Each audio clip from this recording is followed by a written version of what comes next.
ମାନ୍ୟତା ଅପେକ୍ଷାରେ ପ୍ରସିଦ୍ଧ ଶୈବପୀଠ ମଥୁରା ପାହାଡ଼। ରାଜ୍ୟ ପର୍ଯ୍ୟଟନ ସ୍ଥଳ ମାନ୍ୟତା ଅପେକ୍ଷାରେ ପ୍ରସିଦ୍ଧ ଶୈବପୀଠ ମଥୁରା ପାହାଡ଼। ନବରଙ୍ଗପୁର ଜିଲ୍ଲା ଉମରକୋଟ ବ୍ଲକ ତୋହରା ଗ୍ରାମ ପଞ୍ଚାୟତ ଅନ୍ତର୍ଗତ ମଥୁରା ପାହାଡ଼ ଶୈବପୀଠ ଓ ଅସୁରହାଡ଼ ଜଳପ୍ରପାତ ଦର୍ଶକଙ୍କ ମନ୍ତ୍ରମୁଗ୍ଧ କରି ଆସୁଥିଲେ ମଧ୍ୟ ତାହା ଏବେ ଅବହେଳିତ। ପ୍ରତିବର୍ଷ ରାଜ୍ୟ ତଥା ରାଜ୍ୟ ବାହାରୁ ହଜାର ହଜାର ସଂଖ୍ୟାରେ ପର୍ଯ୍ୟଟକ ଏଠାରେ ଦର୍ଶନ ଓ ବଣଭୋଜି ପାଇଁ ଆସୁଥିଲେ ମଧ୍ୟ ବଦଳି ପାରୁନି ମଥୁରା ପାହାଡ଼ର ଭାଗ୍ୟ। ପୂର୍ବ ସରକାର ମଥୁରା ପାହାଡ଼ର ଉନ୍ନତିକରଣ ପାଇଁ 10 ଲକ୍ଷ ଟଙ୍କା ଖର୍ଚ୍ଚ କରିଥିଲେ ମଧ୍ୟ ତାହା ସମୁଦ୍ରକୁ ଶଙ୍ଖେ ଭଳି। ଅସୁରହାଡ଼ ଜଳପ୍ରପାତ ଓ ଶୈବପୀଠ ଦର୍ଶକଙ୍କୁ ବହୁ ବର୍ଷ ଧରି ଆକୃଷ୍ଟ କରି ଆସୁଛି। ଏଠାକାର ପ୍ରାକୃତିକ ପରିବେଶ ବେଶ୍ ମନମୋହକ। ବହୁ ଦୂରଦୂରାନ୍ତରୁ ଲୋକେ ପରିବାର ଓ ସାଙ୍ଗସାଥି ସହ ଏଠାକୁ ଆସି ମନଭରି ଉପଭୋଗ ମଧ୍ୟ କରନ୍ତି। ଏଠାରେ ବହୁ ପୁରାତନ ଗୁମ୍ଫା ମଧ୍ୟରେ ଥିବା ଶୈବପୀଠ ସହ ଜଳପ୍ରପାତ ବେଶ୍ ଆକର୍ଷଣୀୟ, କିନ୍ତୁ ଯାତାୟାତ ପାଇଁ ଶୋଚନୀୟ ରାସ୍ତା ଓ ଅବ୍ୟବସ୍ଥା ଲୋକଙ୍କୁ ବ୍ୟଥିତ କରୁଥିବା ପର୍ଯ୍ୟଟକ ପ୍ରକାଶ କରିଛନ୍ତି। ସେପଟେ ପାହାଡ଼ ଓ ଜଙ୍ଗଲ ଘେରା ପ୍ରାକୃତିକ ପରିବେଶ ମଧ୍ୟରେ ମଥୁରା ପାହାଡ଼ ନିଜ ଅସ୍ତିତ୍ୱ ବଞ୍ଚାଇବାକୁ ଚେଷ୍ଟା କରୁଥିବା ବେଳେ ତାକୁ ଏବେ ଭରସା ସରକାରଙ୍କ ଅନୁଦାନ।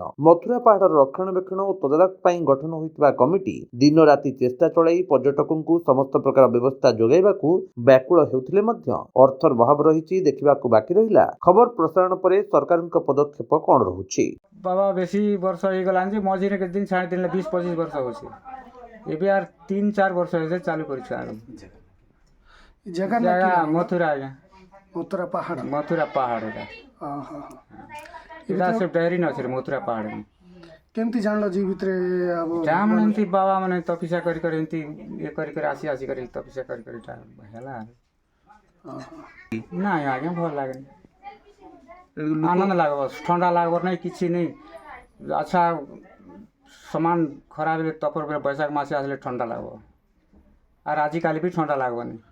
ଭଲେ ଗଛ ତଳେ ଗଲେ ଥଣ୍ଡା ଲାଗବ, ଭିତରେ ପଶିଲେ ଥଣ୍ଡା ଲାଗବନି। ଆଗ କାଳରେ ମୁନି ଋଷିମାନେ ରହୁଥିଲେ।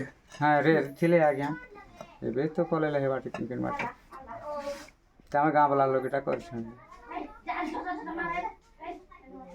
उमरकोटरू अभिषेक बेहेराଙ୍କ रिपोर्ट, विश्व विजयी न्यूज ओडिशा।